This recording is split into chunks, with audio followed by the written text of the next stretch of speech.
Hi friends, നമുക്കിന്ന് നമ്മളുടെ വീടുകളിൽ നമ്മൾ മുമ്പൊക്കെ യൂസ് ചെയ്തിരുന്ന ഇപ്പോഴും പലരും യൂസ് ചെയ്യുന്നുണ്ട്. ഇപ്പോഴും ഹെവി ഡ്യൂട്ടി പർപ്പസിനൊക്കെ ഇങ്ങനത്തെ കമ്പ്യൂട്ടേഴ്സ് തന്നെ യൂസ് ചെയ്യുന്നത്. എന്നാലും കോമ്പാക്ട് വരുന്നുണ്ട്. ഇപ്പോൾ ലാപ്ടോപ്പിലേക്കൊക്കെ വരുന്ന മാറിയ കാരണം എന്നാലും പഴയ കമ്പ്യൂട്ടറുകളിൽ നമ്മൾ ഈ ഒരു സിസ്റ്റത്തിന്റെ CPU മെയിൻ പർപ്പസ് എന്താണെന്നും CPU എന്തൊക്കെയുണ്ടെന്നും അതിന്റെ ഹെഡായിട്ട് ഒരു കമ്പ്യൂട്ടറിന്റെ മെയിൻ ബ്രെയിൻ ഭാഗമാണ് നമ്മുടെ കമ്പ്യൂട്ടർ CPU എന്ന് പറഞ്ഞത്. CPU മെയിൻ പാർട്സ് എന്തൊക്കെയാണെന്നും CPU ഉള്ളിൽ എന്തൊക്കെയുണ്ടെന്നും ഇതെന്ത് CPU ഇപ്പൊ എന്തെങ്കിലും ഇപ്പൊ ഒരു ചെറിയ ഡാമേജോ അല്ലെങ്കിൽ ഇപ്പൊ നമ്മുടെ കമ്പ്യൂട്ടർ ഓൺ ആവാണ്ട് വരെ എന്തെങ്കിലുമൊക്കെ വന്നു കഴിഞ്ഞാൽ നമുക്ക് അത് എങ്ങനെ CPU അടിച്ച് അതെങ്ങനെ ഒന്ന് ജസ്റ്റ് നമ്മളേതാവുന്ന രീതിയിൽ എന്നാൽ കമ്പ്യൂട്ടറിന് വലിയ ഡാമേജസും കാര്യങ്ങളൊന്നും വരാതെ CPU നമുക്കൊന്ന് ക്ലിയർ ചെയ്ത് ചെക്ക് ചെയ്യാം, എന്തൊക്കെ ചെയ്യാം, അതിന്റെ പാർട്സ് എന്തൊക്കെയാണ്, അതിന്റെ ഉള്ളിൽ എന്തൊക്കെയുണ്ടെന്ന് നമുക്ക് ഡീറ്റെയിൽ ആയിട്ട് ഒന്ന് നോക്കാം. ഇതിന്റെ ഔട്ട്സൈഡ് വ്യൂ ആണ്. ഇത് ഇതിന്റെ ഫ്രണ്ട് ഭാഗമാണ് CPU. ഫ്രണ്ട് ഭാഗത്ത് നമുക്ക് പ്രത്യേകിച്ച് എന്ന് പറഞ്ഞു കഴിഞ്ഞാൽ വേറെ ഒന്നുമില്ല. ഓരോ CPU ഫ്രണ്ട് ഭാഗം ഡിഫറെന്റ് ആയിരിക്കും. ഓരോ കമ്പനികളും ഓരോ ടൈപ്പാണ് ഇറങ്ങുന്നത്. സീബ്രോണിക്സിന്റെ CPU ബോക്സ് ആണ്. ഇതിന്റെ ഉള്ളിലുള്ള പാർട്സ് സീബ്രോണിക്സിന്റെ അല്ല കേട്ടോ. ഇതിന്റെ ഉള്ളിലുള്ളത് ഇന്റലിന്റെ ബോർഡ്, മദർ ബോർഡും കാര്യങ്ങളൊക്കെ ഇന്റലിലാണ് വരുന്നത്. പിന്നെ ഇതിന്റെ ഗ്രാഫിക്സ് കാർഡ് സൊഡാക് എന്ന് പറഞ്ഞൊരു കമ്പനിയുടെയാണ്. അതേപോലെ തന്നെ ഇതിന്റെ CD-ROM കാര്യങ്ങളൊക്കെ സാംസങ്ങിന്റെ ആണ് വരുന്നത്. ഇതിന്റെ ഈ ഫ്രണ്ടിൽ ജസ്റ്റ് ഇപ്പൊ നോക്കുകയാണെങ്കിൽ നമ്മുടെ USB പോർട്ട് രണ്ടെണ്ണം ഉണ്ടാവും. ഒരു ഹെഡ്സെറ്റിന്റെ ഉണ്ട്, ഒരു മൈക്കയുടെ ഉണ്ട്. പിന്നെ ഈ രണ്ട് ബട്ടൺ ഇപ്പൊ നമ്മൾ കമ്പ്യൂട്ടർ യൂസ് ചെയ്യുന്ന പവർ ബട്ടൺ വരാറുണ്ട്. പക്ഷേ ഈ റീസ്റ്റാർട്ട് ബട്ടൺ നമ്മൾ ഈ റീസ്റ്റാർട്ട് ചെയ്യാനാണെന്ന് എല്ലാവർക്കും അറിയാം.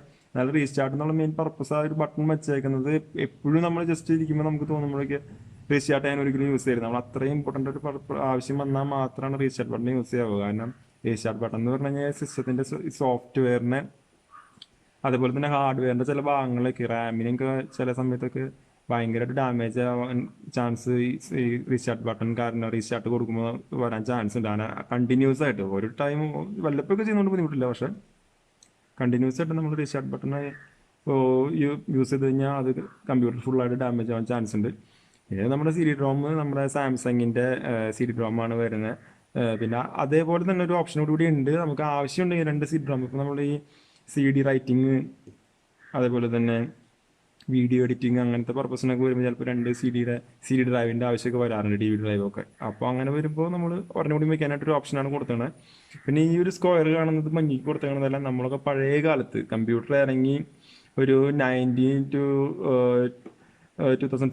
റേഞ്ചിലൊക്കെ വരെയൊക്കെ, അതായത് CD യുടെ യൂസേജ് ആൾക്കാർ സ്റ്റാർട്ട് ചെയ്യുന്നതിന് മുമ്പ് കമ്പ്യൂട്ടറിൽ യൂസ് ചെയ്തിരുന്ന ഫ്ലോപ്പി ഡിസ്ക് ആണ്. ഫ്ലോപ്പി ഡിസ്ക് എന്ന് പറഞ്ഞു കഴിഞ്ഞാൽ ആകെ 44 MB ആണ് അതിൻ്റെ മാക്സിമം കപ്പാസിറ്റി ഉണ്ടായിരുന്നത്. ഫ്ലോപ്പി ഡിസ്കിന്റെ ഒക്കെ ലാസ്റ്റ് ഇറങ്ങിയ ഫ്ലോപ്പി ഡിസ്കിന്റെ ഒക്കെ കപ്പാസിറ്റി 44 MB ആയിരുന്നു.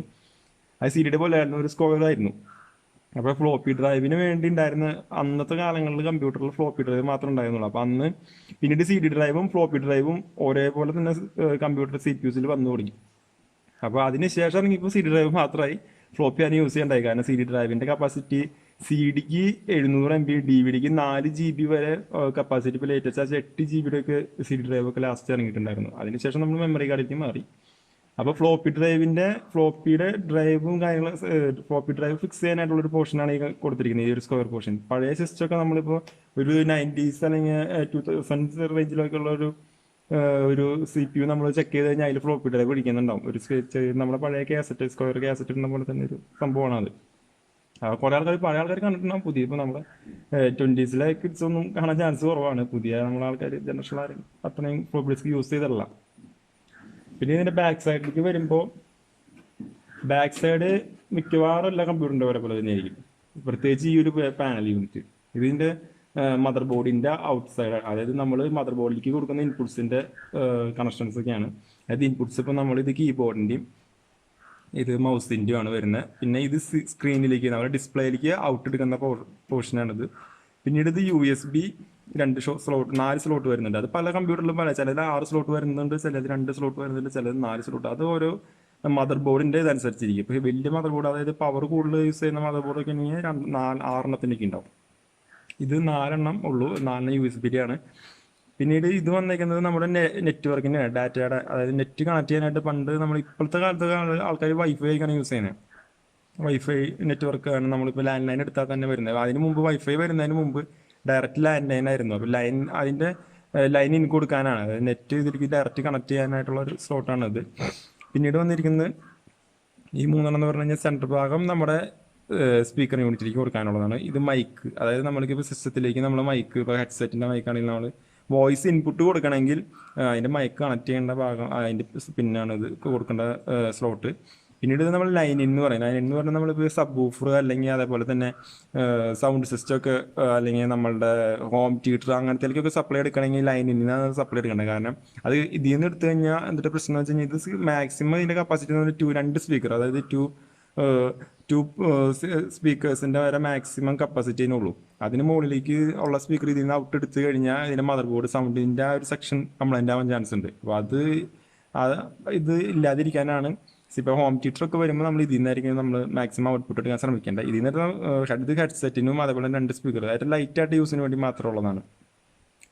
പിന്നീട് ഇതിൻ്റെ താഴേക്ക് വരുമ്പോൾ ഈ ഒരു പാർട്ട് എല്ലാ കമ്പ്യൂട്ടറിനും ഉണ്ടാവുന്നൊരു നിർബന്ധമില്ല. കാരണം ഇത് നമ്മൾ ഇത് വെച്ചാൽ, അതായത് ഗ്രാഫിക്സ് കാർഡ്, കമ്പ്യൂട്ടറിൻ്റെ പെർഫോമൻസ് കൂട്ടാനായിട്ട് ഗ്രാഫിക്സ് കാർഡ് യൂസ് ചെയ്യുന്ന കമ്പ്യൂട്ടറുകളിൽ മാത്രമായിരിക്കും ഈ ഒരു ഭാഗം കാണാം. ഇപ്പം നമ്മൾ സ്ക്രീനിൻ്റെ ഔട്ട് എടുക്കുക എന്ന് പറഞ്ഞാൽ ഈ ഭാഗം ഇപ്പം നമ്മൾ പറഞ്ഞല്ലോ സ്ക്രീൻ ഡിസ്പ്ലേയിലേക്ക് ഔട്ട് എടുക്കണം. അത് ഇപ്പോൾ ഗ്രാഫിക്സ് കാർഡ് യൂസ് ചെയ്യുന്നതാണെങ്കിൽ ഔട്ട്, അതായത് നമ്മുടെ UPS-ന്ന് അല്ല CPU നിന്ന് ഔട്ട് എടുത്ത് ഡിസ്പ്ലേക്ക് കണക്ട് ചെയ്യുന്നത് ഇതിൽ നിന്നായിരിക്കും, ഗ്രാഫിക്സ് കാർഡിൽ നിന്നായിരിക്കും. അത് ഡിസ്പ്ലേയിലേക്ക് ഔട്ട് കൊടുക്കാനുള്ള ഭാഗമാണിത്. അപ്പോൾ അതും അതേപോലെ തന്നെ HDMI, ഇപ്പോൾ നമ്മുടെ പുതിയ ലേറ്റസ്റ്റ് ആയിട്ട് നമ്മുടെ ഡിസ്പ്ലേയിലൊക്കെ ഈ 4K അങ്ങനത്തെയൊക്കെ മാക്സിമം ക്ലാരിറ്റി ഔട്ട് കിട്ടാനായിട്ട് നമ്മൾ HDMI കേബിൾസ് യൂസ് ചെയ്യാറുണ്ട്. അപ്പോൾ അത് അതിൻ്റെ പോലെ തന്നെ ഇപ്പോൾ ഇത് VGA പോർട്ടാണ്, ഇതിന് നമ്മൾ VGA പോർട്ട്, അതേപോലെ ഇതും VGA പോർട്ടാണ്, ഇതൊക്കെ VGA ഔട്ടാണ്. അതേ പകരം ഇത് HDMI ഔട്ട് എന്ന് പറയും. HDMI ഇപ്പോൾ ഏറ്റവും പുതിയ ടെക്നോളജിയിൽ വന്നതാണ് HDMI. അപ്പോൾ ഇത് HDMI ഇതേപോലെ തന്നെ ഔട്ട് എടുക്കാനാണ് വന്നിരിക്കുന്നത്. ഇത് നോർമലി അതിനാണ് കുറച്ചുകൂടി അഡ്വാൻസ്ഡ് ആയിട്ട് നമ്മൾ പ്രിൻ്ററിനും കാര്യങ്ങളൊക്കെ എടുക്കുമ്പോൾ വേണ്ടി യൂസ് ചെയ്യുന്നൊരു ഔട്ടുണ്ട്. നമ്മളതെല്ലാവരും യൂസ് ചെയ്യാറില്ല അങ്ങനെ അധികം. ഇപ്പോൾ എല്ലാം ഈ ഒരു സ്ലോട്ടിൻ്റെ ആ ഒരു പർപ്പസ് വളരെ റയറായിട്ടേ വരാറുള്ളൂ. അതേപോലെ തന്നെ ഈ ഒരു ഭാഗം ഇതെല്ലാ കമ്പ്യൂട്ടറിനും നമ്മൾ ശ്രദ്ധിച്ചിട്ടുണ്ടാവും. ഇങ്ങനൊരു പാർട്സ്, ഒരു ചെറിയ ഫാനും ഈ ഒരു പ്ലഗിൻ്റെ പോലെ ഒരു സെറ്റപ്പും. ഇതിൻ്റെ ഈ ഒരു പർപ്പസ് എന്ന് പറഞ്ഞാൽ ഇതാണ് നമ്മൾ ഇത് CPU-ലേക്ക് നമ്മൾ ഇൻപുട്ട് കൊടുക്കാൻ പറഞ്ഞാൽ നമ്മൾ ലൈനിൽ വരുന്ന 220 വോൾട്ടാണ്, 220 വോൾട്ടാണ് നമ്മുടെ എല്ലാ പവർ സപ്ലൈ. ഇന്ത്യയിലെ എവിടെ നമ്മൾ പവർ നമുക്ക് കിട്ടുകയാണെങ്കിൽ അത് 220 വോൾട്ടായിരിക്കും. പക്ഷേ CPU-നെ സംബന്ധിച്ച് ഇവിടെ 220 വോൾട്ടിൻ്റെ ആവശ്യമില്ല. അത് പല ടൈപ്പ്, ഇതിൽ അധികം DC യൂണിറ്റ്സ് ആണ്, അത് ഡയറക്റ്റ് കറണ്ടാണ്. നമ്മുടെ വരുന്ന AC, അതായത് ഓൾട്ടർനേറ്റിംഗ് കറണ്ടാണ് നമ്മുടെ പവർ സപ്ലൈയിൽ കിട്ടുക. അത് DC-ലേക്ക് കൺവേർട്ട് ചെയ്തിട്ടാണ് നമ്മൾ ഈ CPUs ഒക്കെ വർക്ക് ചെയ്യുന്നത്. കമ്പ്യൂട്ടർ ആണെങ്കിലും മൊബൈൽ ആണെങ്കിലും ഒക്കെ DC കറണ്ടിൽ വർക്ക് ചെയ്യണം. അപ്പോൾ DC കറണ്ടിലേക്ക് കൺവേർട്ട് ചെയ്യാനാണ് ഈ SMPS യൂസ് ചെയ്യുന്നത്. അതേപോലെ തന്നെ പവറിനെ ആവശ്യത്തിനനുസരിച്ച് ഒരു ഡിവൈസിലേക്കും, അതായത് ഇപ്പോൾ മദർ ബോർഡിലേക്ക്, റാമിലേക്ക്, അതേപോലെ തന്നെ ഹാർഡ് ഡിസ്കിലേക്ക്, പിന്നെ നമ്മുടെ ഓരോ പർപ്പസിന് ഓരോ ഇതിനും സെപ്പറേറ്റ് വേണം. ഇപ്പോൾ മൗസിന് കീബോർഡിനൊക്കെ ചെറിയ പവറുകൾ മതി, ഭയങ്കര മൈന്യൂട്ടായിട്ടുള്ള പവറിലാണ് ഇതൊക്കെ വർക്ക് ചെയ്യുന്നത്. മൗസ്, അതേപോലെ ഹാർഡ് ഡിസ്ക്, നമ്മുടെ റാം, ഗ്രാഫിക്സ് കാർഡിനൊക്കെ കുറച്ച് പവർ മതി. അപ്പോൾ അതിനനുസരിച്ച് അത് കൺട്രോൾ ചെയ്ത് DC-ലേക്ക് കൺവേർട്ട് ചെയ്തിട്ടാണ് ഇതിലേക്ക് ഇതിൻ്റെ ഉള്ളിലുള്ള എല്ലാത്തിലേക്കും പവർ സപ്ലൈ കൊടുക്കണം. അപ്പോൾ അതിന് വേണ്ടി യൂസ് ചെയ്യുന്ന ഒരു ഭാഗമാണ് ഈ SMPS എന്ന് പറഞ്ഞ ഒരു ഭാഗം. ഈ ഒരു ഭാഗത്തേക്ക് നമ്മൾ പവർ ഇൻപുട്ട് കൊടുത്തു കഴിഞ്ഞാൽ ഇതിൻ്റെ ഉള്ളിൽ ഞാനിപ്പോൾ നമുക്ക് ഇതിൻ്റെ ഉള്ളിലെ ഭാഗം ഒന്ന് പരിചയപ്പെടുമ്പോൾ ഞാൻ SMPS-ന്റെ ബാക്കിയുള്ള ഭാഗങ്ങൾ കാണിച്ചു തരാം. പിന്നീട് നമുക്ക് ഇതിൻ്റെ ഉള്ളിലേക്ക് നോക്കണം. ഇത് അടിക്കണമെങ്കിൽ 4 സ്ക്രൂ വരുന്നുണ്ട്. നമ്മൾ കമ്പ്യൂട്ടർ CPU എപ്പോഴും അടിക്കുമ്പോൾ ശ്രദ്ധിക്കേണ്ടത് എന്താണെന്ന് വെച്ച് കഴിഞ്ഞാൽ ഈ ഭാഗം ഉണ്ടല്ലോ, ഇപ്പോൾ ഈ പാനലിൻ്റെ തൊട്ടടുത്തുള്ള ഈ 2 സ്ക്രൂ ഉണ്ട്. ഇതൊരിക്കലും നമ്മൾ അഴിക്കരുത്. കാരണം ഈ ഒരു പാനലിൽ നമ്മൾ ഈ മദർ ബോർഡ്, അതേപോലെ തന്നെ ഗ്രാഫിക്സ് കാർഡ്, ഹാർഡ് ഡിസ്ക് സാധനങ്ങളൊക്കെ ഫിറ്റ് ചെയ്തേക്കുന്നത് അപ്പോൾ ഈ പാനലിലായിരിക്കും. അതായത് ഈ സിൽവർ കളറിലുള്ള ഈ പോർഷൻ, ഇത് ഏത് ഭാഗത്താണോ അതിനോട് ഏറ്റവും ചേർന്നിരിക്കുന്ന ഭാഗം നമ്മൾ ഒരിക്കലും അഴിക്കരുത്. ഈ ഭാഗം അഴിച്ചു കഴിഞ്ഞാൽ മദർ ബോർഡ് മൊത്തം ഇതിന്മേലായിരിക്കും സ്ക്രൂ ചെയ്ത് പിടിപ്പിച്ചിട്ടുണ്ടാവുക. അപ്പോൾ അതിൻ്റെ ബാക്ക് സൈഡ് വരും. അപ്പോൾ അവിടെ നമ്മൾ ഒരിക്കലും അഴിക്കാൻ പാടില്ല. നമ്മൾ അതിൻ്റെ നേരെ ഓപ്പോസിറ്റ് ഇപ്പുറ സൈഡ് പ്ലെയിൻ ആയിട്ടിരിക്കുന്ന ഭാഗമുണ്ട്, ഈ സൈഡ് വേണം നമ്മൾ എപ്പോഴും അഴിക്കാൻ. നമുക്ക് ഇതിൻ്റെ സ്ക്രൂ ഒന്ന് അൺസ്ക്രൂ ചെയ്ത് കഴിഞ്ഞാൽ നമുക്കിത് ഓപ്പൺ ചെയ്യാൻ പറ്റും. ഓരോന്നിനും ഓരോന്നായിരിക്കും. ഇപ്പം പലതിനും ഉള്ളിൽ ഇതിങ്ങനെ ആയിരിക്കില്ല, ഇതുപോലത്തെ ആയിരിക്കും. അപ്പോൾ ഇത് എങ്ങനെയാണ് നിങ്ങളുടെ ഓരോ സിസ്റ്റത്തിൻ്റെ ബാക്ക് എങ്ങനെയാണോ അതുപോലെ നിങ്ങൾ അഴിച്ചാൽ നിങ്ങൾക്ക് അഴിക്കാൻ കുഴപ്പമുണ്ടാവില്ല. ഭയങ്കരമായിട്ട് ടൈറ്റ് ചെയ്തൊന്നും വെക്കേണ്ട ആവശ്യമില്ല, ജസ്റ്റ് ഭയങ്കര സിമ്പിളായിട്ട് ചെയ്യേണ്ട ഇതാണത്.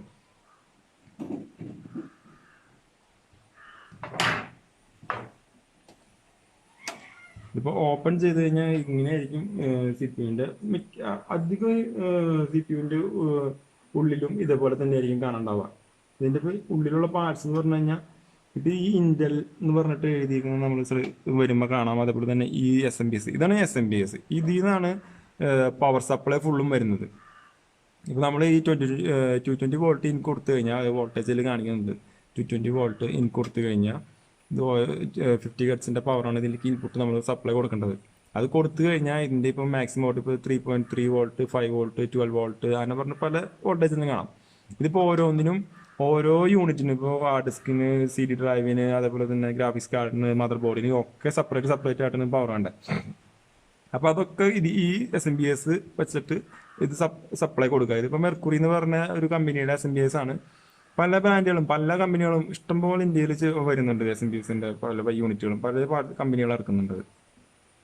പിന്നെ ഇതിൻ്റെ ഉള്ളിലേക്ക് വരുമ്പോൾ നമ്മൾ ഇത് CD ഡ്രൈവിൻ്റെ ബാക്ക് എൻഡ് CD ഡ്രൈവിൻ്റെ ഇപ്പോൾ എന്ന് പറഞ്ഞാൽ ഇതിപ്പോൾ കാണുമ്പോൾ ഭയങ്കര ചെറുതായിട്ട് തോന്നും. കാരണം നമ്മൾ വീടുകളിലൊക്കെ ഉപയോഗിക്കുന്ന DVD പ്ലെയറും CD പ്ലെയറൊക്കെ ഭയങ്കര വലിപ്പവും ഭയങ്കര സൈസിലൊക്കെ ഭയങ്കര ജൈജന്റിക് ആയിട്ടൊക്കെ ഇരിക്കുന്നതാണ്. പക്ഷെ ഇത് ഭയങ്കര കോമ്പാക്റ്റ് ആണ്. അപ്പോൾ നമുക്ക് തോന്നും ഇത് അത്രയും പവർഫുൾ ആയിരിക്കും തന്നെ. പക്ഷെ അതിനേക്കാൾ ഒരു 3 ടൈംസ് അല്ലെങ്കിൽ 4 ടൈംസ് പവർഫുൾ ആയിട്ടുള്ളൊരു സംഭവമാണ് ഈ DVD പ്ലെയറും ഈ CD റൈറ്ററൊക്കെ വരുന്നത്.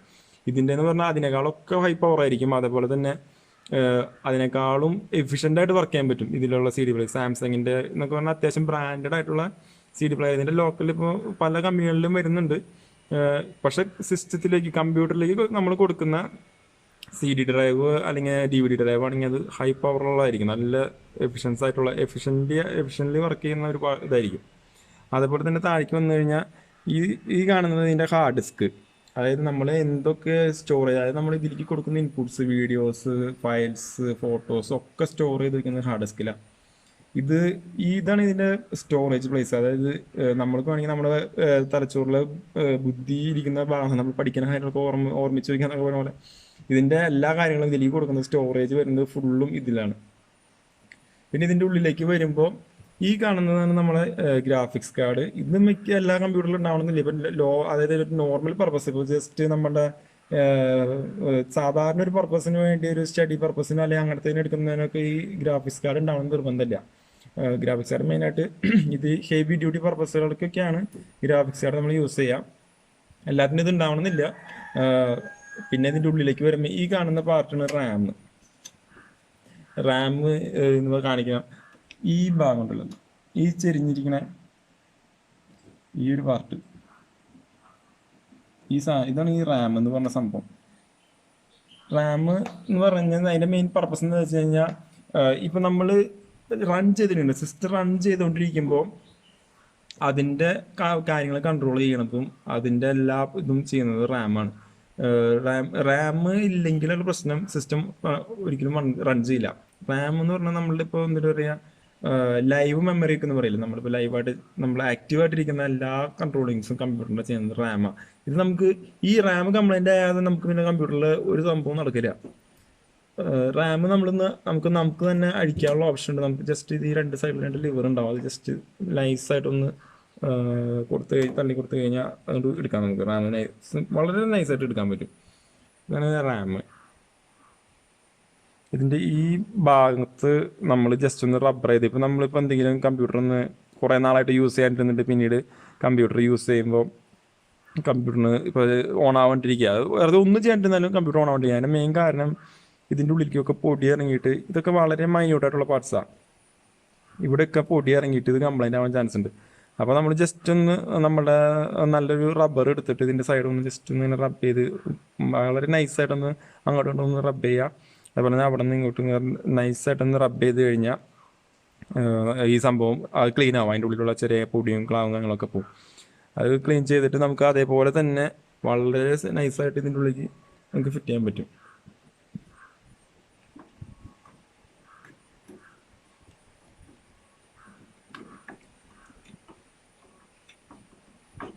ഇത് റാം നമ്മൾ ഹാൻഡിൽ ചെയ്യുമ്പോൾ വളരെ ശ്രദ്ധിച്ച് ഹാൻഡിൽ ചെയ്യണം, അല്ലെങ്കിൽ കംപ്ലൈൻ്റ് ആവാൻ ചാൻസ് കൂടുതലാണ്. ജസ്റ്റ് വെച്ചിട്ട് പ്രസ് ചെയ്ത് കൊടുത്തു കഴിഞ്ഞാൽ നൈസായിട്ട് പ്രസ് ചെയ്ത് കഴിഞ്ഞാൽ എൻ്റെ സൗണ്ട് ടിക് ടിക് എന്ന് പറഞ്ഞിട്ട് സൗണ്ട് കേൾക്കാം. അത് അതിൻ്റെ ലോക്ക് അതിൽ വീഴുന്നതാണ്. അത് ലോക്ക് വീണ് കഴിഞ്ഞാൽ പിന്നെ അത് അവിടെ ഇരുന്നോളും, ടൈറ്റായിട്ട് ഇരുന്നോളും. പല കമ്പ്യൂട്ടറിലും ഇപ്പോൾ ഇതിനിപ്പോൾ ഒരു റാം വന്നിട്ടുള്ളത് ഒരു 4 GB സിംഗിൾ റാമാണ്. ചിലതിനിപ്പോൾ 12 GB ഹെവി ഡ്യൂട്ടി പർപ്പസിനൊക്കെ നമ്മൾ 12 GB അല്ലെങ്കിൽ 6 GB ഒക്കെ യൂസ് ചെയ്യും. ചിലർ അതായത് ഇപ്പോൾ 4 GB പകരം 2 GB 2 റാമൊക്കെ ഫിക്സ് ചെയ്യും ചിലതിൽ, അങ്ങനെയൊക്കെ ഉണ്ട്. ഇതിലിപ്പോൾ 2 റാം നമുക്ക് മാക്സിമം ഇപ്പോൾ 12 GB ആക്കണമെങ്കിൽ 6 GB 2 റാമൊക്കെ നമുക്ക് ഫിക്സ് ചെയ്യാനുള്ള ഓപ്ഷൻ ഉണ്ട്. ഇതിൽ 2 റാം ഇടാനുള്ള സ്ലോട്ടുകൾ ഇതിലുണ്ട്. ഇപ്പോൾ ഒരെണ്ണം മാത്രം നമ്മൾ യൂസ് ചെയ്തിട്ടുള്ളൂ. ഇപ്പോൾ നമ്മൾ കമ്പ്യൂട്ടറിന് എന്തെങ്കിലും ഇപ്പോൾ എന്തെങ്കിലും പ്രോബ്ലംസ് ഒക്കെ നമുക്ക് ഫീൽ ചെയ്യുകയാണെങ്കിൽ നമ്മൾ ആദ്യം ചെയ്യേണ്ടത് ഈ റാം അഴിച്ചൊന്ന് നമ്മൾ നൈസായിട്ട് അഴിക്കുക, ഒന്ന് ക്ലീൻ ചെയ്ത് കഴിഞ്ഞാൽ ആ പ്രോബ്ലം അവിടെ സോൾവ് ആവും. അതായത് ലൈറ്റായിട്ട്, അതായത് വലിയ കംപ്ലൈൻറ്റ്സ് ഒന്നും അല്ല എന്നുണ്ടെങ്കിൽ ഉറപ്പായിട്ടും അതവിടെ ക്ലിയർ ആയി കിട്ടും, അതായത് സിസ്റ്റം ഓണായി വരും.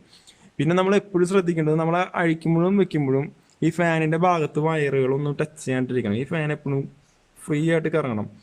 ഈ സംഭവം ഇതിൻ്റെ ഉള്ളിലൊരു പ്രൊസസ്സർ എന്ന് പറഞ്ഞ യൂണിറ്റ് ഉണ്ട്. ഇതിലിപ്പോൾ വരുന്നത് ഡ്യുവൽ കോർ പ്രൊസസ്സറാണ്, ഇന്റലിൻ്റെ ഡ്യുവൽ കോർ പ്രൊസസ്സറാണ്. ഈ പ്രൊസസ്സർ എന്ന് പറഞ്ഞ സംഭവമാണ് ഇതിനെ ഫുൾ കൺട്രോൾ ചെയ്യണം കമ്പ്യൂട്ടറിന്. ഇപ്പോൾ അതിൻ്റെ എല്ലാ ഭാഗങ്ങളും, അതിൽ ഒരുപാട് വളരെ ലൈറ്റായിട്ടുള്ള ഭാഗങ്ങൾ വരെ അതിൽ വരുന്നത്. അപ്പോൾ അത് ഏറ്റവും കൂടുതൽ സിസ്റ്റത്തിൽ കമ്പ്യൂട്ടറിൽ ചൂടാവുന്ന ഒരു ഭാഗമാണ് ഈ റാം എന്ന് പറഞ്ഞത്, അല്ല ഈ പ്രൊസസ്സർ എന്ന് പറഞ്ഞ ഭാഗം. അതിന് കൂൾ ചെയ്യാനായിട്ടാണ് ഈ ഒരു കൂളിംഗ് ഫാനും കാര്യങ്ങളൊക്കെ കൊടുക്കുന്നത്. അപ്പോൾ ഈ ഫാനും എന്തെങ്കിലുമൊക്കെ തടഞ്ഞിരുന്നിട്ട് കറങ്ങില്ല. ഇതിപ്പോൾ എത്ര സ്പീഡിൽ ഈ ഫാൻ കറങ്ങിയാലും നമ്മൾ ജസ്റ്റ് ഒന്ന് കൈവച്ച് കൊടുത്താൽ ഞാൻ ഈ ഫാൻ അപ്പം നിൽക്കും, കാരണം അത്രയും ലൈറ്റ് നൈസായിട്ട് കറങ്ങുന്ന ഫാനാണ്. അപ്പോൾ അതിൻ്റെ അവിടെ എന്തെങ്കിലും തടഞ്ഞിരിക്കുന്നുണ്ടെങ്കിൽ ഈ ഫാൻ കറങ്ങില്ല. അപ്പോൾ ഇതിൻ്റെ പ്രൊസസ്സർ ഓവർ ഹീറ്റ് ആയിട്ട് ഡാമേജ് ആവാൻ ചാൻസ് ഉണ്ട്. ഇതിൻ്റെ ഉള്ളിൽ പ്രൊസസ്സറിൻ്റെ ഉള്ളിലെ ഇന്റേണൽ പാർട്സ് ഒക്കെ പെട്ടെന്ന് ഡാമേജ് ആയി പോകും. അപ്പോൾ നമ്മൾ ഈ ഫാൻ എപ്പോഴും ഫ്രീ ആയിട്ട് കറങ്ങണമെന്ന് ജസ്റ്റ് ഒന്ന് നോക്കാം. കാരണം നമ്മൾ കുറേ നാൾ യൂസ് ചെയ്യാണ്ടിരിക്കുമ്പോൾ വല്ല കടന്നലോ അല്ലെങ്കിൽ എന്തെങ്കിലും ചെറിയ ജീവികളൊക്കെ ഇതിൻ്റെ ഉള്ളിൽ കയറി കൂടൊക്കെ കൂട്ടി ഈ സാധനം ജാമായിട്ടിരിക്കാൻ ചാൻസ് ഉണ്ട്. അപ്പോൾ നമ്മൾ കുറേ നാൾ യൂസ് ചെയ്യാണ്ടിരുന്നിട്ട് പെട്ടെന്ന് കമ്പ്യൂട്ടറിൽ വന്ന് ഓൺ ആക്കുമ്പോൾ ഈ ഫാൻ കറങ്ങാതെ അതിന് ജാമാവും. കാരണം ഇത് എത്ര സ്പീഡിൽ കറങ്ങണമെങ്കിൽ നമ്മളെ കൈ വെച്ചാൽ നമുക്ക് ഈ സംഭവം സ്റ്റോപ്പ് ചെയ്യാൻ പറ്റും. അത്രയും ലൈറ്റായിട്ട് കറങ്ങുന്ന ഫാനാണ്.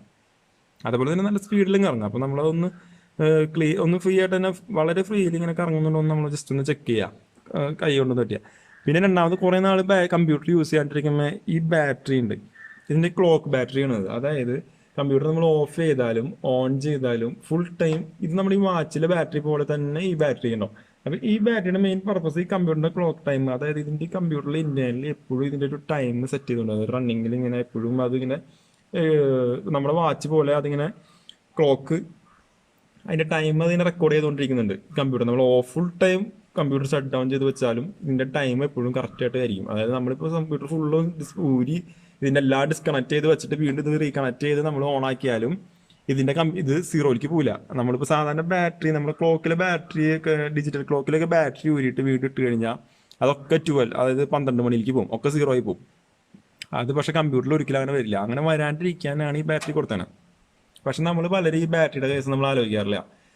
ഇതിനൊക്കെ ഒരു മാക്സിമം ഒരു 3 ഇയർ ഒക്കെ ഇതിൻ്റെ ലൈഫ് കിട്ടുള്ളൂ. അതിനുള്ളിൽ ബാറ്ററി ഡാമേജ് ആവും, അതിൻ്റെ ചാർജ് നിൽക്കുന്നത് പോകും. അപ്പം നമ്മളിപ്പോൾ കമ്പ്യൂട്ടർ വാങ്ങിക്കുമ്പോൾ പുതിയതായിരിക്കും. ഒരു 3-4 മാസമൊക്കെ നമ്മൾ ഒരു 3-4 വർഷം കഴിഞ്ഞ് പിന്നെ ഒരു 3-4 മാസം ഉപയോഗിക്കാണ്ട് അവിടെ ഇരുന്ന് കഴിഞ്ഞാൽ ഈ ബാറ്ററി ഇതിൻ്റെ ചാർജ് ഇറങ്ങി ഫുള്ളും ഇതിൻ്റെ ക്ലോക്ക് ടൈമിംഗ് ഒക്കെ ഓഫായി പോകും കമ്പ്യൂട്ടറിൻ്റെ. അങ്ങനെ വന്നു കഴിഞ്ഞാൽ പിന്നീട് നമ്മൾ കമ്പ്യൂട്ടർ ഓൺ ആക്കുമ്പോൾ ഇതിൻ്റെ പ്രോസസ്സിങ് യൂണിറ്റ് ഒക്കെ അതിൻ്റെ ഒരു സോഫ്റ്റ്വെയർ സിസ്റ്റം ഉണ്ട്. അതായത് നമ്മളെല്ലാത്തിനും ഒരു സിസ്റ്റം ഉണ്ട്. ആ സിസ്റ്റത്തിൻ്റെ ചെറിയൊരു ഭാഗമാണ് ഈ ബാറ്ററി. ആ ബാറ്ററി അവിടെ പവറിലാണ്ട് വരുന്നിട്ട് അതിൻ്റെ സിസ്റ്റം അതിൻ്റെ എല്ലാം അത് ഡാമേജ് ആവും. അപ്പോൾ അങ്ങനെ വരുമ്പോൾ നമ്മൾ ചിലപ്പോൾ കമ്പ്യൂട്ടർ ഓൺ ആവാൻ ചാൻസ് കുറവുണ്ട്. അപ്പോൾ നമ്മൾ ഈ ബാറ്ററി ഒന്ന് അടിച്ച് ചെക്ക് ചെയ്യേണ്ടത് എപ്പോഴും നല്ലതായിരിക്കും. നമുക്ക് അടിക്കണമെങ്കിൽ ജസ്റ്റ് ഇതിൻ്റെ ഈ സൈഡിലൊരു ലിവർ ഉണ്ട്, അതൊന്ന് ജസ്റ്റ് പൊക്കി കൊടുത്തു കഴിഞ്ഞാൽ കാണിച്ചു തരാം. ജസ്റ്റ് ഒന്ന് പൊക്കി കൊടുത്തു കഴിഞ്ഞാൽ അതിന് ചാടിപ്പോരും. അത്രേ ഉള്ളൂ. അങ്ങനെ ബാറ്ററി ഇത് നമ്മളുടെ വാച്ചിലൊക്കെ യൂസ് ചെയ്യുന്ന സിമ്പിൾ ബാറ്ററി നമുക്ക് എല്ലാ കടകളിൽ നിന്ന് വാങ്ങിക്കാൻ കിട്ടും. ഇത് ക്ലാവ് പിടിച്ച് ചില സിസ്റ്റമൊക്കെ അടിച്ചു കഴിഞ്ഞാൽ അതിൻ്റെ ഉള്ളിൽ ഇത് ക്ലാവ് പിടിച്ച് വളരെ ഇതായിട്ടിരിക്കുന്ന കാണാം. അങ്ങനെ ആൾക്കാർ ശ്രദ്ധിക്കാറില്ല. ഉപയോഗിക്കാത്തിരിക്കുന്ന കമ്പ്യൂട്ടറിലാണ് മെയിനായിട്ട് ഇങ്ങനെ വരാം ഈ ബാറ്ററി ഡാമേജ് ആയി പോവാം. ഇത് 3 വോൾട്ടിൻ്റെ സാധാരണ വാച്ച് ബാറ്ററിയാണ്. ഇത് നമ്മൾ കൊണ്ടുകൊടുത്തു കഴിഞ്ഞാൽ കടകളിൽ നിന്ന് കിട്ടും. അത് ഈ ബാറ്ററി റീപ്ലേസ് ചെയ്തിടാം. അപ്പോൾ നമ്മൾ കമ്പ്യൂട്ടർ കുറേ നാളായിട്ട് ഉപയോഗിക്കാണ്ടിരിക്കണമെങ്കിൽ നമ്മൾ പവർ സപ്ലൈ കൊടുത്തതിൻ്റെ ഒപ്പം തന്നെ ഈ ബാറ്ററി ഒന്ന് ചെക്ക് ചെയ്യുക. എന്നിട്ട് റീപ്ലേസ് ചെയ്തിട്ടില്ലെങ്കിൽ പിന്നീട് കമ്പ്യൂട്ടർ ഓൺ ആക്കുമ്പോൾ ഓൺ ആവാൻ ചാൻസ് കുറവാണ്. പ്രത്യേകിച്ച് ഈ നെറ്റും കാര്യങ്ങളൊക്കെ ചെയ്താണ്. ഇപ്പം നമ്മൾ അതിന് ഏറ്റവും സിമ്പിളായിട്ടൊരു എക്സാമ്പിൾ പറയുകയാണെങ്കിൽ നമ്മൾ പലപ്പോഴും ആൻറ്റിവൈറസും അങ്ങനത്തെ സംഭവങ്ങളൊക്കെ കമ്പ്യൂട്ടറിൽ ഇൻസ്റ്റാൾ ചെയ്ത് കഴിഞ്ഞാൽ നമ്മൾ കമ്പ്യൂട്ടർ ഓഫ് ചെയ്താലും ഇതിൻ്റെ ടൈം, അതായത് ഇപ്പോൾ ഒരു മാസത്തേക്കുള്ള ആൻറ്റിവൈറസ് നമ്മൾ കമ്പ്യൂട്ടറിൽ ഇൻസ്റ്റാൾ ചെയ്തു, നമ്മൾ കമ്പ്യൂട്ടർ ഫുള്ള് ഇത് ചെയ്ത് വെച്ചു, ഒക്കെ ഊരി വെച്ചു, എല്ലാ സാധനങ്ങളും ഊരി വെച്ചു. എന്നിട്ടും നമ്മൾ ആൻറ്റിവൈറസ് നെറ്റ് ഒന്നും കണക്ട് ചെയ്യണ്ട. ജസ്റ്റ് ആ കമ്പ്യൂട്ടർ ഒരു മാസം കഴിഞ്ഞിട്ട് നമ്മൾ ഇതൊക്കെ കണക്ട് ചെയ്ത് ഓൺ ചെയ്ത് കഴിഞ്ഞാൽ ഈ ബാറ്ററിയിൽ ചാർജ് ഉണ്ടെങ്കിൽ ആൻറ്റിവൈറസിൻ്റെ വാല്യൂഡ് ടൈം കഴിഞ്ഞു എന്ന് പറഞ്ഞത് കാണിക്കും. അത് ആ ടൈം വരെ ഈ ഒരൊറ്റ ബാറ്ററിയിൽ നിന്നാണ്. അതായത് ചെറുതാണെങ്കിലും ഭയങ്കര പവർഫുൾ ആയിട്ടൊരു സംഭവമാണ് ഈ ബാറ്ററി. ഈ കമ്പ്യൂട്ടർ യൂണിറ്റിൻ്റെ അത് പലരും ശ്രദ്ധിക്കാണ്ട് പോകുന്ന ഒരു ഭാഗമാണ്. ആ ഭാഗം നമ്മൾ എപ്പോഴും ശ്രദ്ധിക്കേണ്ടത്. ഈ ബാറ്ററിയാണ് അപ്പോൾ അതിൻ്റെ മെയിനായിട്ട്. അതായത് അപ്പോൾ ആൻറ്റിവൈറസിൻ്റെ ടൈം പീരീഡ്, അതായത് ഫുള്ളും ഡിസ്കണക്ട് ചെയ്ത് വെച്ചാലും ഈ കമ്പ്യൂട്ടർ വർക്കിംഗ് ആയിരിക്കും, നൈസായിട്ട് ബാക്ക്ഗ്രൗണ്ടിൽ വർക്ക് ചെയ്തുകൊണ്ടിരിക്കും. അത് ഈ ബാറ്ററിയുടെ പവറിലാണ്. ടൈം ക്ലോക്ക് റൺ ടൈം ഇത് ചെയ്തുകൊണ്ടിരിക്കുന്നത് ഈ ബാറ്ററിയിലാണ്. അപ്പോൾ അതൊന്നും നമ്മൾ എപ്പോഴും ശ്രദ്ധിക്കുക. അപ്പോൾ ഇത്രയും കാര്യങ്ങളാണ് നമ്മൾ കമ്പ്യൂട്ടറിൻ്റെ ഉള്ളിൽ നമുക്ക്, അതായത് നമ്മളുടെ ഒരു സാധാരണക്കാരന് ഈസി ആയിട്ട് കമ്പ്യൂട്ടറിൻ്റെ ഉള്ളിലുള്ള പാർട്സ് അവരവരുടെ വീട്ടിൽ സിമ്പിളായിട്ട് ഇരുന്നൊന്ന് അഴിച്ച് ചെക്ക് ചെയ്യാനായിട്ട്, ഒന്ന് ക്ലീൻ ചെയ്യാനൊക്കെ ഇത്രയും കാര്യങ്ങളൊന്ന് ശ്രദ്ധിച്ചാൽ മതി. അപ്പോൾ നമ്മുടെ കമ്പ്യൂട്ടർ എപ്പോഴും വലിയ കുഴപ്പമില്ലാണ്ടിരിക്കും. പിന്നെ ഇതൊക്കെ ചെയ്തിട്ടും കമ്പ്യൂട്ടർ ഓൺ ആവണില്ലെങ്കിൽ അതിൻ്റെ ഇന്റേണലി എന്തെങ്കിലും മേജർ ഇഷ്യൂ ആയിരിക്കും. അപ്പോൾ പിന്നെ നമ്മൾ അധികം അതൊന്നും കൈവയ്ക്കരുത്. അത് അതേപോലെ തന്നെ അടച്ച് നമുക്ക് അറിയാവുന്ന ഇതിലൊരു നല്ലൊരു ടെക്നീഷ്യൻ്റെ അടുത്ത് കൊണ്ടുപോയിട്ട് ചെയ്യുന്നതായിരിക്കും ഏറ്റവും നല്ല ഓപ്ഷൻ. നമ്മൾ പിന്നീട് അത് ഇത്രയും ഈ പറഞ്ഞ കാര്യങ്ങളാണ് ഏറ്റവും ഇമ്പോർട്ടൻ്റ് ആയിട്ട് കമ്പ്യൂട്ടറിന് വരുന്നത്. അതല്ലാതെ എന്തൊരു കാര്യം ഉണ്ടെങ്കിലും പിന്നെ നമ്മളതിൽ നോക്കേണ്ട, ടെക്നീഷ്യൻ്റെ അടുത്ത് പോകുന്നതായിരിക്കും നല്ലത്. അപ്പോൾ ഇത്രയൊക്കെയാണ് നമ്മൾ കമ്പ്യൂട്ടറിൽ എപ്പോഴും ശ്രദ്ധിക്കേണ്ടത്, കമ്പ്യൂട്ടർ അഴിക്കുന്നതും കാര്യങ്ങളൊക്കെ. പിന്നെ അഴിച്ചു കഴിഞ്ഞാൽ അതേപോലെ തന്നെ മാക്സിമം റീസെറ്റ് ചെയ്യാൻ നോക്കാം. ഇപ്പോൾ ഈ സിസ്റ്റത്തിന് മുമ്പ് അഴിച്ചിട്ട് നമ്മൾ പഴയ പോലെ സൂക്ഷിച്ച് റീസെറ്റ് ചെയ്യാത്തതുകൊണ്ട് ഇതിൻ്റെ ബാക്കിലായിട്ട് 4 സ്ക്രൂകൾ കൊടുത്ത് ഒരു സ്ക്രൂ ഉള്ളൂ. അത് നമ്മൾ എപ്പോഴും ശ്രദ്ധിക്കണം. നമ്മൾ എല്ലാ പാർട്സും ഒരു സ്ഥലത്ത് തന്നെ വെച്ച്, കാരണം ഇതിൻ്റെയൊക്കെ ചെറിയ ചെറിയ സാധനങ്ങളാണ്.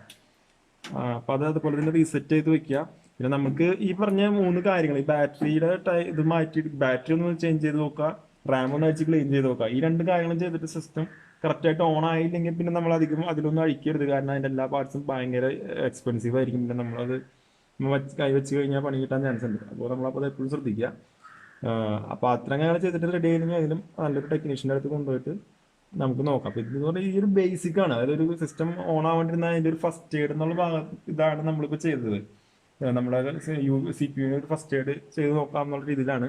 പിന്നെ നിങ്ങൾക്ക് ഈ വീഡിയോ ഇഷ്ടപ്പെട്ടെങ്കിൽ നിങ്ങൾ ലൈക്ക് ചെയ്യുക, സബ്സ്ക്രൈബ് ചെയ്യുക. നിങ്ങളുടെ ഫ്രണ്ട്സിനൊക്കെ, ഇപ്പം നമ്മൾ ആരെങ്കിലുമൊക്കെ ഇങ്ങനെ യൂസ് ചെയ്യാണ്ടിരിക്കുന്നത്, ഇപ്പോൾ നമ്മൾ ലോക്ക്ഡൗൺ ടൈമൊക്കെയാണ്, അപ്പോൾ ആരെങ്കിലുമൊക്കെ ഫ്രീ ആയിട്ട് വീട്ടിലിരിക്കുന്ന നിങ്ങളൊന്ന് അടിച്ചു നോക്കി നിങ്ങൾക്ക് ഒന്ന് പഠിക്കാനും നല്ലതാണ്. ഇപ്പം നിങ്ങളുടേതായിട്ടൊരു ലെവലിൽ നിങ്ങൾക്ക് ഒരു നോളജ് എപ്പോഴും ഡെവലപ്പ് ചെയ്യുന്നത് എപ്പോഴും നല്ലതായിരിക്കും. നമ്മൾ യൂസ് ചെയ്യുന്ന എല്ലാ സാധനത്തിലും നമ്മുടേതായിട്ടുള്ള ഒരു നോളജ് എപ്പോഴും നമുക്ക് ഉണ്ടാവണം എന്ന്, അത് നല്ലൊരു കാര്യമായിരിക്കും. നിങ്ങൾക്ക് അറിയാവുന്ന എല്ലാവർക്കും ഷെയർ ചെയ്യാം. പിന്നെ നിങ്ങൾക്ക് ഇതേപോലെ തന്നെ ഡീറ്റെയിൽ ആയിട്ടുള്ള വീഡിയോസ്, അതായത് ഓരോ ഇതേപോലെ കമ്പ്യൂട്ടർ ഓരോ ഇലക്ട്രോണിക്സ് പാർട്സിൻ്റെ ആയാലും എന്തെങ്കിലും നിങ്ങൾക്ക് വീഡിയോസ് അറിയണമെന്നുണ്ടെങ്കിൽ നിങ്ങൾ കമൻറ്റ് ചെയ്ത് കഴിഞ്ഞാൽ നമ്മൾ അതിൻ്റെ ഇത് അടിച്ച് ഡിസ്ക്രിപ്ഷനിൽ നമ്മൾ ഡീറ്റെയിൽ ആയിട്ട് നമ്മൾ റിവ്യൂ ചെയ്ത് നിങ്ങൾക്ക് തരുന്നതായിരിക്കും. അപ്പോൾ നിങ്ങൾക്ക് അങ്ങനെ എന്തെങ്കിലും അറിയണമെന്നുണ്ടെങ്കിൽ നമ്മൾ കമൻറ്റ് ബോക്സിൽ ഇട്ട് കഴിഞ്ഞാൽ നമ്മളത് ചെയ്യുന്നതായിരിക്കും.